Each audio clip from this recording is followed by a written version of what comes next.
Baik, Assalamualaikum warahmatullahi wabarakatuh.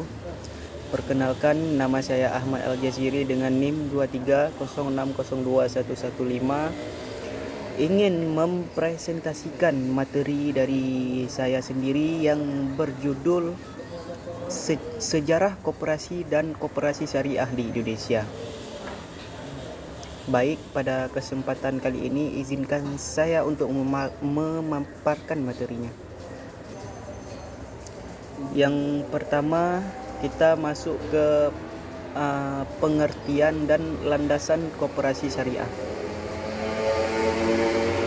Koperasi syariah adalah lembaga ekonomi yang menggabungkan prinsip koperasi dengan nilai-nilai syariah. Contohnya seperti tolong-menolong, keadilan, dan kebersamaan, serta menjauhi riba, gharar, dan maisir. Tujuannya bukan hanya mencari keuntungan, tetapi juga untuk kesejahteraan sosial dan spiritual anggotanya. Landasan ini bersumber dari Al-Quran dan hadis tentang keadilan dan kerjasama, serta dijalankan melalui akad syariah seperti akad mudharabah, musyarakah, murabahah, dan ijarah. Baik, selanjutnya kita masuk ke sejarah koperasi dan koperasi syariah di Indonesia. Ada sejarah awal koperasi di Indonesia. Sejarah awal koperasi di Indonesia bermula pada akhir abad ke-19 akibat kondisi ekonomi yang sulit di bawah sistem kolonial, yang ditandai rendahnya pendapatan dan maraknya praktik rentenir yang memberatkan. Sebagai solusinya, Arya Wiryatmaja pada tahun 1896 mendirikan sebuah lembaga simpan pinjam yang ada di Purwokerto yang menjadi cikal bakal koperasi dengan prinsip tolong-menolong dan kesejahteraan bersama. Perkembangan koperasi kemudian didukung oleh De Wolf dan Westerroth dengan mengadopsi sistem koperasi Eropa, serta diperkuat oleh pergerakan nasional seperti Budi Utomo yang mendorong semangat ekonomi rakyat. Kemudian secara lebih luas, kemunculan koperasi juga dipengaruhi oleh gerakan koperasi dunia sebagai respon terhadap ketimpangan ekonomi, sehingga koperasi berkembang menjadi lembaga yang berlandaskan keadilan, kebersamaan, dan gotong royong, serta diakui sebagai salah satu pilar penting dalam perekonomian Indonesia. Baik, selanjutnya kita masuk ke perkembangan koperasi di Indonesia. Yang pertama, di masa kolonial sebelum kita merdeka, yaitu sebelum tahun 1945, koperasi mulai diperkenalkan, namun masih terbatas karena regulasi kolonial yang ketat. Yang kedua, ada di masa kemerdekaan dari tahun 1945 sampai 1960. Koperasi diakui sebagai pilar ekonomi nasional dan mulai berkembang sebagai alat kesejahteraan rakyat. Yang ketiga, pada masa Orde Baru dari tahun 1966 sampai 1998, koperasi berkembang pesat melalui program pemerintah seperti KUD tetap masih bergantung pada negara. Kemudian yang keempat, ada di masa reformasi Dari itu di masa reformasi itu dari tahun 1998 sampai sekarang yang kita rasakan pada saat ini. Koperasi diarahkan di masa reformasi itu koperasi diarahkan menjadi lebih mandiri, profesional dan berbasis pada prinsip ekonomi pasar. Baik, kemudian di era digital ini di era modern seperti di era teknologi yang kita rasakan sekarang ini, koperasi mulai bertransformasi dengan memanfaatkan teknologi untuk meningkatkan daya saing dan pelayanan. Selanjutnya kita masuk ke judul selanjutnya, muncul dan berkembangnya koperasi syariah di Indonesia. Muncul koperasi syariah di Indonesia didorong oleh meningkatnya kesadaran masyarakat muslim untuk menjalankan aktivitas ekonomi sesuai prinsip syariah serta menghindari riba, gharar dan maisir. Perkembangannya mulai signifikan sejak tahun 1990 dengan hadirnya Baitul Mal Wat Tanwil atau BMBT yang memberikan akses pembiayaan bagi masyarakat kecil sekaligus menjalankan fungsi sosial seperti pengelolaan dana zakat, infak dan sedekah. Seiring waktu, koperasi syariah terus berkembang baik dari segi jumlah maupun perannya dalam perekonomian. Bahkan menunjukkan tren peningkatan di tengah penurunan koperasi secara umum di era modern. Di era modern ini koperasi syariah juga mulai memanfaatkan teknologi digital untuk meningkatkan layanan dan daya saing. Meskipun masih menghadapi tantangan seperti keterbatasan sumber daya manusia atau yang kita sebut sekarang ini SDM, regulasi, atau rendahnya literasi ini membaca, rendahnya literasi keuangan syariah, sehingga diperlukan dukungan berbagai pihak agar dapat berkembang secara optimal. Kemudian selanjutnya ada di judul selanjutnya kita membahas tentang prinsip-prinsip koperasi syariah.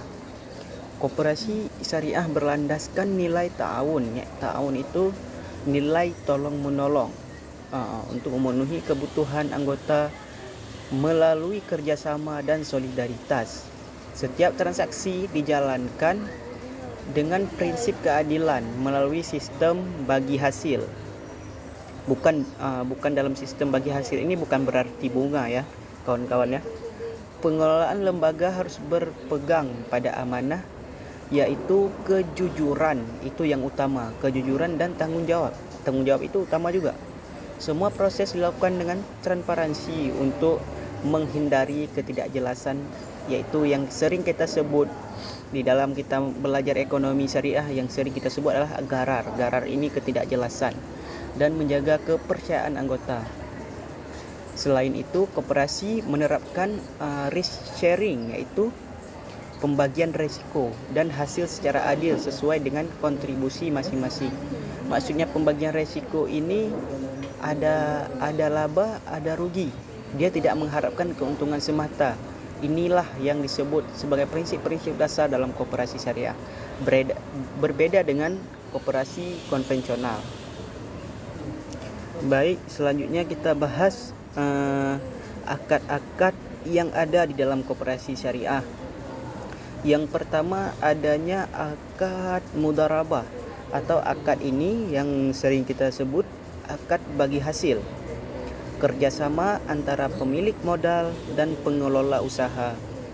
Keuntungan dibagi sesuai kesepakatan. Kerugian ditanggung pemilik modal selama tidak ada kelalaian. Yang kedua adanya yang sering kita dengar juga akad musyarakah, kerjasama modal. Akad musyarakah ini maksudnya kerjasama modal ini adalah kerjasama dua pihak atau lebih yang sama-sama menanamkan modal. Keuntungan dibagi sesuai kesepakatan, kerugian sesuai porsi modal. Yang ketiga yang sering kita dengar juga dalam kitab belajar, baik itu koperasi syariah, pegadaian syariah, perbankan syariah, ini seringkali akad ini dipakai, yaitu akad murabahah, jual beli margin. Koperasi membeli barang lalu menjual ke anggota dengan margin keuntungan yang disepakati. Harga dan cicilan jelas sejak awal. Tidak ada unsur ketidakpastian gharar, itu tidak ada kalau di dalam akad murabahah. Kemudian koperasi syariah juga memakai akad ijarah. Akad ijarah ini adalah akad sewa. Pemanfaatan barang atau jasa dengan pembayaran sewa tanpa harus memiliki barang tersebut.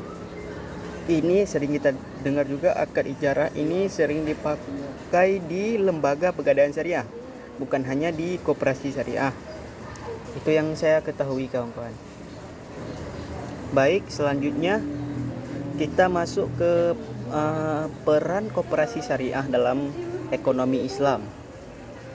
Peran koperasi syariah dalam ekonomi Islam ini, yang pertama, meningkatkan kesejahteraan anggota, memberikan layanan keuangan tanpa bunga yang membantu anggota, terutama UMKM. UMKM ini sering kita dengar adalah ada kaitannya juga dengan ekonomi mikro. Dalam ekonomi mikro, untuk membantu masyarakat kecil yang ingin berusaha.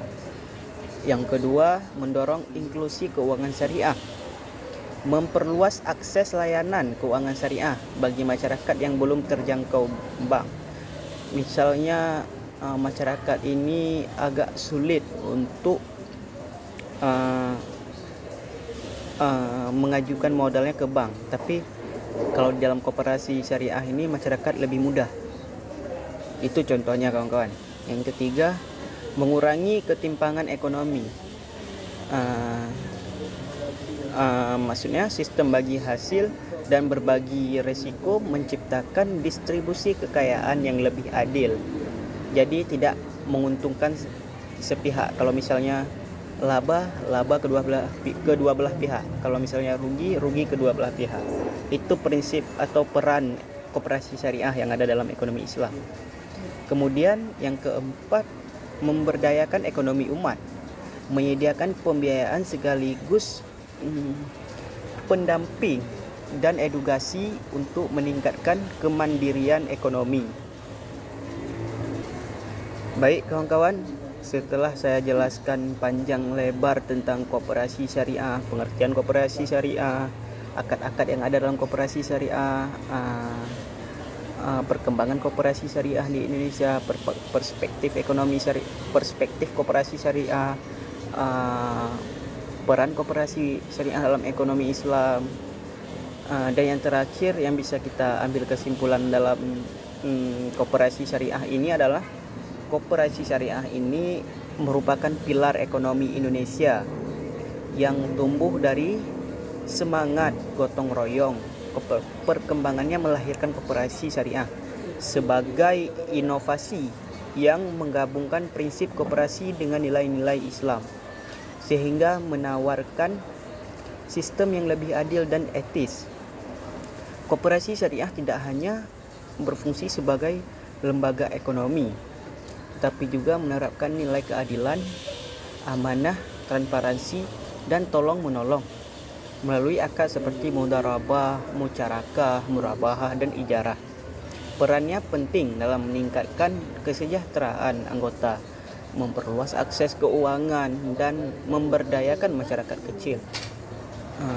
Dan yang terakhir, dengan potensi yang besar, dalam potensi yang besar, koperasi syariah dapat menjadi instrumen penting dalam ekonomi Islam, namun masih memerlukan peningkatan literasi atau yang sering kita dengar Literasi ini adalah membaca tentang informasi tentang koperasi syariah itu bagaimana, perkembangan koperasi syariah itu bagaimana, perbedaan koperasi syariah dengan koperasi konvensional itu bagaimana, dan penguatan kelembagaan agar dapat berkembang secara optimal, kawan-kawan. Terima kasih kawan-kawan, hanya ini yang dapat saya sampaikan. Kalau misalnya ada kesalahan itu datang dari saya, kalau misalnya ada kebenaran itu datangnya dari Allah Subhanahu wa taala. Mohon dimaklumi kawan-kawan. Hanya ini yang dapat saya sampaikan, saya jelaskan tentang sejarah perkembangan koperasi syariah di Indonesia. Sekian dari saya. Assalamualaikum warahmatullahi wabarakatuh.